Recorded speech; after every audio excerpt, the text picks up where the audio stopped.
Okay. Yeah! సినిమాకు ముందు చరణ్ గారు ప్రమోషన్‌కి వచ్చారు, చేశారు కదా! చూసారా? ఏమన్నారు? ఏంటి? చరణ్ గారు, ఆ తర్వాత పవన్ గారు కూడా చూసారా? సినిమా సినిమా చూసారో లేదో నాకు తెలీదు సార్. ఎందుకంటే అప్పటి నుంచి ఇంకా Charan he's been busy. Kalyan బాబాయ్ నేను సార్ టీజర్ చూపించమని నేను ఎక్కువ అని చెప్పాను. నేను ఆ రోజు నేను బాబాయ్‌ని టీజర్ చూపించడానికే నాకు 1 ½ 2 సినిమాలు పట్టింది. సినిమా నేను ఒక థర్డ్ సినిమా, ఫోర్త్ సినిమాకి అలా చూపిస్తా. బట్ చరణ్ కూడా సినిమా రిలీజ్ అయిన తర్వాత ప్రీమియర్స్ రోజు మేము కజిన్స్ గ్రూప్‌లో ఓకే. నీహా ఏ టైంకి రావాలి? ఏ టైంకి రావాలి? అని తేజ్ బావ మా అన్న అంటుంటే ఎక్కడికెళ్ళిపోతున్నారు మీరందరూ నన్ను తీసుకెళ్ళకుండా అని. దాని లైక్ లేదు చరణ్ ఇలా ప్రీమియర్స్ ఉంది నువ్వు లేవు కదా ఊర్లో అంటే ఈ సెడ్ నో. సో ఆ డిస్కషన్ అంతా దే కెప్ట్ టెల్లింగ్ అనమాట. లేదు చరణ్ చాలా బాగుంది సినిమా అని తేజ్ వాళ్ళు చెప్తా ఉన్నారు. So he is very very happy.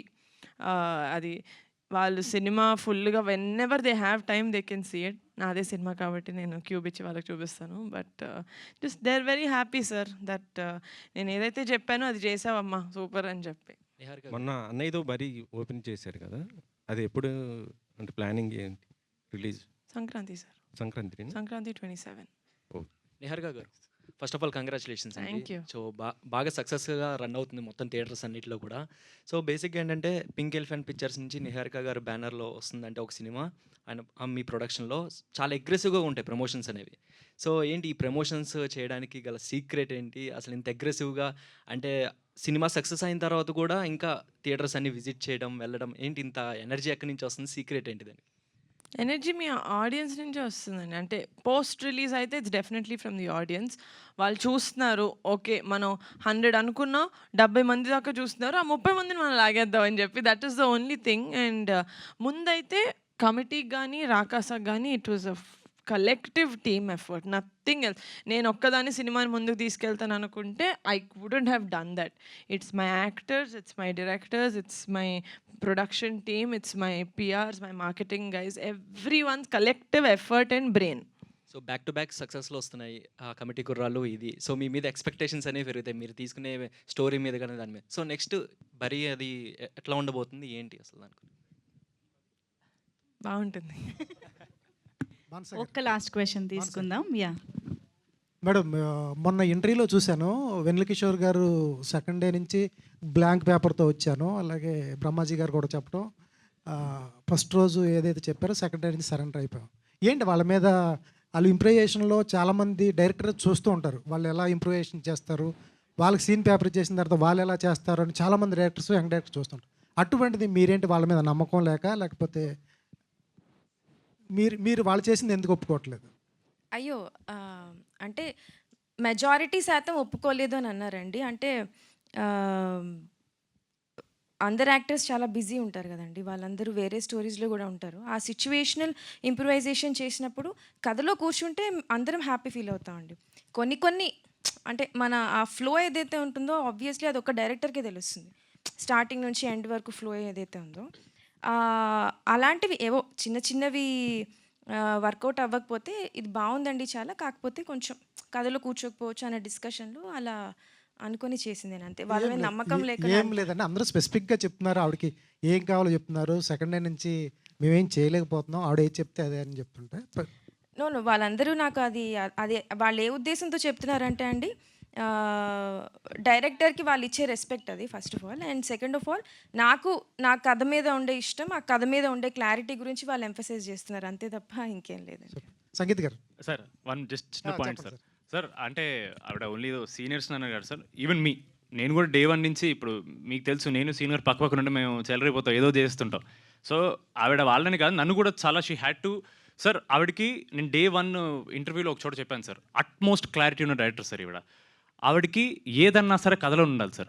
నేను అంటే ఆడియన్స్ నవ్వించడానికి కథ బయటికి వెళ్ళిపోయి కామెడీ అయితే నేను చేయను.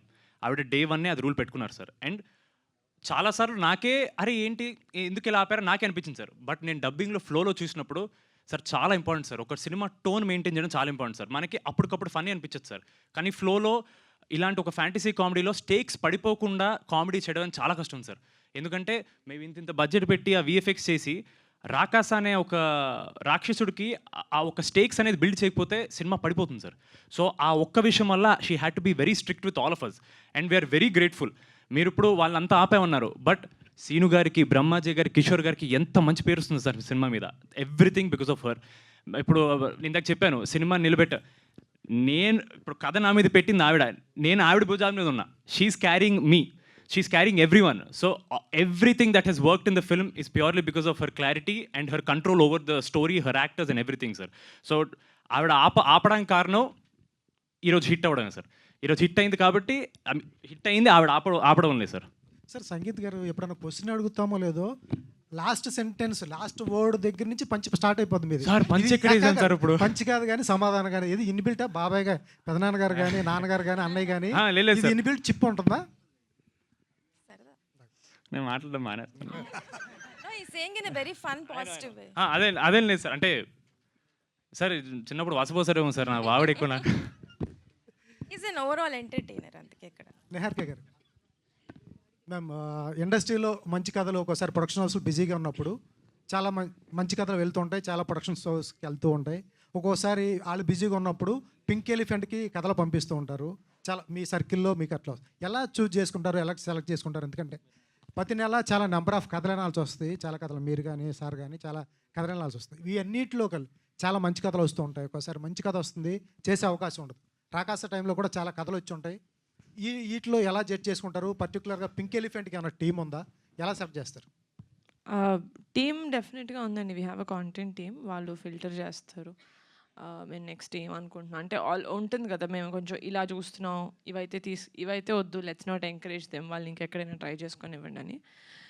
ఓకే చేసేటప్పుడైతే only and sole only 2 stages. 1 Niharika as an audience, Niharika as a producer. That's it. Ramesh garu, okay okay, one last. అదే పింక్ ఎలిమెంట్స్ అంటే ఆల్మోస్ట్ కొత్త డైరెక్టర్లతో చేస్తుంటారు. మీ పైన ఎక్కువ బాధ్యత ఉంటుంది, ప్రొడక్షన్కి కొద్దిగా కంట్రోల్ చేయించి, ఎందుకంటే వాళ్ళకి తెలియదు కాబట్టి ఎలా ఏంటి అనేది.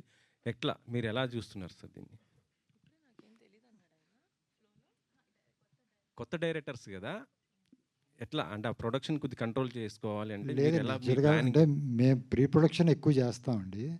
డీటెయిల్డ్గా మనకి ఏదైతే మనం ప్రొడక్షన్కి వెళ్తున్నామో డేట్స్తో సహా ఏ రోజు ఏం చేస్తాము, ఏది సెట్ ప్రాపర్టీస్ నుంచి చిన్నవి కూడా ప్రీ ప్రొడక్షన్లోనే కావాలితో ఇంకో 2 months ఇది కూడా మేము ఫస్ట్ జూన్లో స్టార్ట్ చేద్దాం అనుకున్నాము. కాదు, డైరెక్టర్ గారు ఇంకో 1 month టైం కావాలని, ఇంకా నాకు కొంచెం సెట్ ప్రాపర్టీస్లో కొంచెం క్లారిటీ కావాలి, ఎందుకంటే ఇది చాలా కొంచెం ఓల్డ్ 5 years ముందుది అన్నీ ఉన్నాయి కదా, ఇంకా కొన్ని దాని పెయింట్స్ అవి కొన్ని కావాలన్నారు. అందుకని డైరెక్టర్స్ డైరెక్టర్స్ ఎప్పుడైతే రెడీ మనం షూట్కి వెళ్ళొచ్చు అన్నప్పుడు, వన్స్ షూట్కి వెళ్ళిన తర్వాత ఇంకా మనం నేను 50 days ఏదైతే చెప్తానో 50 days కన్నా ఒక్క రోజు కాదు, ఒక కాల్ షీట్ కూడా ఎక్స్ట్రా ఇవ్వను. అది అందరికీ, నాతో పనిచేసే అందరి డైరెక్టర్కి టెక్నీషియన్లకి తెలుసు. బట్ ముందు ఎంతైనా టైం ఇస్తాం. ఆఫీస్లో కూర్చుని వాళ్ళు ఎన్ని గంటలు రాసుకున్నా, ఎన్ని నెలలు కూర్చున్నా నాకు ప్రాబ్లం లేదు. ప్రీ ప్రొడక్షన్లో వాళ్ళు సంవత్సరం కూర్చొని ప్రీ ప్రొడక్షన్ చేసుకున్నా ప్రాబ్లం లేదు. బట్ వన్స్, ఎందుకంటే ప్రొడక్షన్ కాస్ట్ ఈరోజు మీకు తెలుసు కదా, సినిమా ప్రొడక్షన్ స్టార్ట్ చేసిన తర్వాత దాన్ని చేసి వాళ్ళ డిస్ట్రిబ్యూటర్స్ మన దాకా రావాలి అనుకుంటే అది మోర్ ఇంపార్టెంట్. కాబట్టి దాని కాస్ట్ని కంట్రోల్ చేయాలంటే ప్రీ ప్రొడక్షన్ బాగా డీటెయిల్గా చేయాలి. ప్రొడక్షన్ మనం అనుకున్న టైంలోనే చేయగలగాలి. నిహారిక గారు, కొత్త డైరెక్టర్లతోటే చేస్తారా? అన్నారు కాబట్టి లాస్ట్ ఇచ్చాం. కొత్త డైరెక్టర్లతోటే చేస్తారా, లేకపోతే సక్సెస్ ఇచ్చినటువంటి ఏ డైరెక్టర్నైనా ఓకేనా? యదువంశీ కొత్త డైరెక్టర్ కాదు సార్, మా డైరెక్టర్. నెక్స్ట్ యదువంశీతోనే చేస్తాను. అదే మేడం, మీరే కదా ఇంట్రొడ్యూస్ చేసి. నేను 2 stages అన్నాను కదా సార్. నిహారిక యాజ్ అ ఆడియన్స్ చూస్తాను, నిహారిక యాజ్ అ ప్రొడ్యూసర్ చూస్తాను. నాకు కాంబినేషన్స్ తోటి సంబంధం లేదు. Thank you so much guys. Thank you. Have a good day. Yes, thank you so much. So congratulations once మీరు again. చేశారా రాకాస స్టెప్? చేయండి, అయ్యో చేయండి, పర్లేదు, మా కోసం చేయండి. రాకాస ఇట్లా ఓకే చేశారా? Thank you one and all. Thank you for joining. Rakaasa గురించి అదేంటో నేనైనా మీరైనా మీడియా అయినా ఎన్నిసార్లైనా మాట్లాడుతూనే ఉండగలుగుతున్నాము. So thank you so much.